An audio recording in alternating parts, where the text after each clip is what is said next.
दोस्तों, जैसे कि हम सबको पता है कि अभी जो भारत और चीन के जो रिश्ता है पूरी तरीके से नाजुक है और कहने के लद्दाख में जो है भारत और चीन के रिश्ते में जो है दरार भी आ चुकी है। वहाँ पर भारत के सैनिकों के बीच में और यहाँ पर चीन के सैनिकों के बीच में जो है झड़प भी हो चुकी है, जिसमें भारत के लगभग जो है 20 जवान शहीद भी हो गए थे। अब यहाँ पर एक बहुत ही बड़ी खबर सामने निकल कर आ रही है और यह खबर यह है कि चीन द्वारा जो है अब अरुणाचल प्रदेश में जो है यानी अरुणाचल प्रदेश के सटे हुए इलाकों में जो है चीन अपने तरफ में जो है वहां पर रेल परियोजनाएं बना रही है। और कहने का ऐसा लग रहा है कि जिस प्रकार से चीन जो है भारत को घेरने की साजिश रच रहा है और जिस प्रकार से अरुणाचल प्रदेश में जो है सिंघई एक जगह का नाम है जहां पर जो है वह रेल परियोजना बना रहा है और कहीं ना कहीं यह रेल परियोजना जो है तिब्बत से लेकर चीन तक की दूरी को यानी मतलब तिब्बत से लेकर अरुणाचल प्रदेश तक जितने भी दूरी लगती है लगभग 48 घंटे वहां पर सफर करने में लगता है। और यह जो परियोजना अगर बन जाएगी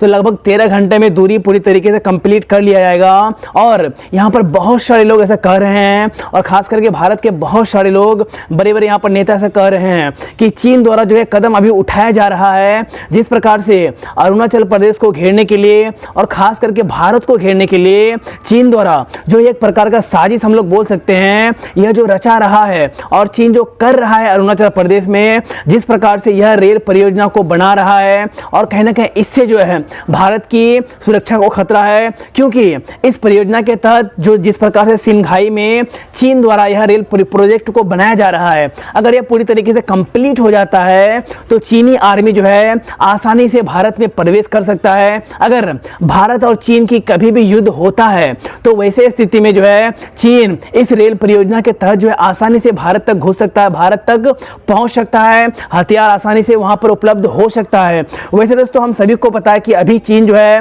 भारत को घेरने के लिए चाहे वो एयरबेस हो जाए या फिर रेल परियोजना हो जाए या फिर नेपाल के थ्रू हो जाए, पाकिस्तान के थ्रू हो जाए या फिर और भी कोई दूसरे देश के थ्रू हो जाए, भारत को घेरने में हर एक मुमकिन प्रयास कर रही है, हर एक चालें चल रही है। लेकिन यहां पर चीन एक बात भूल रहा है कि अगर चीन चाहे भारत को कितनी भी साजिश के तहत घेर ले, लेकिन भारत एक ऐसा इकलौता देश है जो पूरे एशिया में चीन को टक्कर दे रहा है। और कहने के चीन को यह बात पता है कि अगर भारत को वह नहीं घेरेगा, भारत को अगर नीचे नहीं दबाएगा तो आने वाले कुछ सालों में जो है चीन से भारत आगे निकल सकता है। और कहने का पूरी दुनिया भी आज भारत की शक्ति को, भारत के गौरव को, भारत की जीडीपी यानी भारत को ताकत को देखकर जो है यहां पर भारत की सराहना कर रहा है। और कहने का चीन जिस प्रकार से पूरी दुनिया को जो है अपना गुलाम बनाना चाहता है, चीन जिस प्रकार से पूरी दुनिया का सुपर पावर बनना चाहता है, तो अगर हम एक प्रकार से देखें तो आज जो है चीन के रास्ते में जो सबसे बड़ा रोड़ा है वह भारत ही है। क्योंकि भारत जो है एशिया का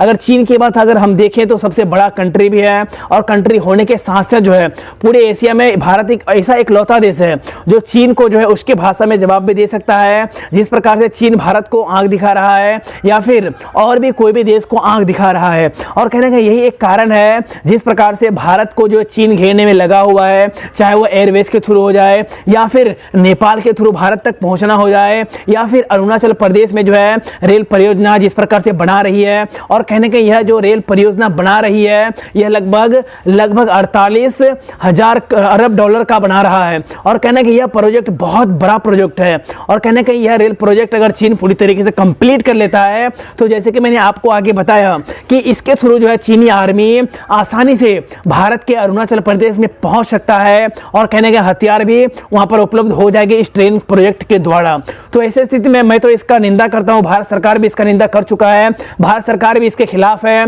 और कहीं ना कहीं जिस प्रकार से चीन हम लोगों को घेर रहा है तो हम भी पूरी तरीके से सतर्क हैं और कहीं ना कहीं हम भी जो है चीन को घेरने में यानी हमारा देश भी जो है चीन को घेरने में हर एक मुमकिन प्रयास कर रही है। और अगर भारत के साथ अगर चीन की कभी भी युद्ध होती है या फिर युद्ध जैसी स्थिति भी होती है तो उस स्थिति में भारत जो है चीन को मुंहतोड़ जवाब देने में पूरी तरीके से सक्षम है और उसको उसी की भाषा में आसानी से जवाब दे सकता है। और कहने का चीन यहां पर एक बहुत बड़ा गलती यह कर रहा है कि भारत को वो कमजोर समझ रहा है और समझ रहा है कि भारत जो है 1964 का ही भारत है। लेकिन चीन की मीडिया, चीन की सरकारी तमाम जो यहां पर लोग हैं, चीन के तमाम पीपुल, चीनी आर्मी, चीनी गवर्नमेंट यह बात भूल रहा है कि आज भारत पूरी तरीके से बदल चुका है। आज भारत पूरी तरीके से एक नया भारत है और कहने के इस नया भारत के लोगों के अंदर जो है एक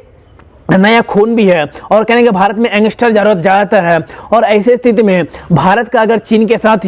युद्ध होता है तो हमारे देश के अगर सैनिक अगर उस समय कम पड़ जाएं तो हमारे देश के नागरिक भी जाकर चीनी सेना से लड़ सकता है और हमारे देश के लोगों के अंदर ऐसा जोश और जुनून मौजूद है। और चीन इस बात को कहीं ना कहीं भूल रहा है और वो सोच रहा है कि वो भारत को आसानी से जवाब दे सकता है, लेकिन उसकी सबसे बड़ी गलती है अगर वो ऐसा सोच रहा है तो। और यहाँ पर आपको बता दूँ कि अगर चीन चाहे पाकिस्तान के थ्रू हो जाए, नेपाल के थ्रू हो जाए, म्यांमार के थ्रू हो जाए, श्रीलंका के थ्रू हो जाए, या फिर अरुणाचल प्रदेश के थ्रू, या फिर साउथ चाइना सी के थ्रू हो जाए, यानी किसी भी कंट्री के थ्रू भारत को अगर घेरने की कोशिश भी कर रहा है तो उसके इस नाकामयाब कोशिश को भारत हमेशा जो उसको जवाब दे सकता है, उसकी तमाम कोशिशों को पूरी तरीके से नाकामयाब कर सकता है। तो दोस्तों बस इतना ही बात था, आप लोगों को जानकारी देनी थी इस बारे में। तो दोस्तों यह वीडियो आप लोगों को कैसी लगी मुझे इस वीडियो के कमेंट में आप लोग जरूर बताइएगा। अगर वीडियो पसंद आए तो इस वीडियो को लाइक कर दीजिएगा, अपने दोस्तों के साथ शेयर कर लीजिएगा। तो गाइस फिर मिलते हैं नेक्स्ट वीडियो में कल, तब तक के लिए दोस्तों जय हिंद, वंदे मातरम।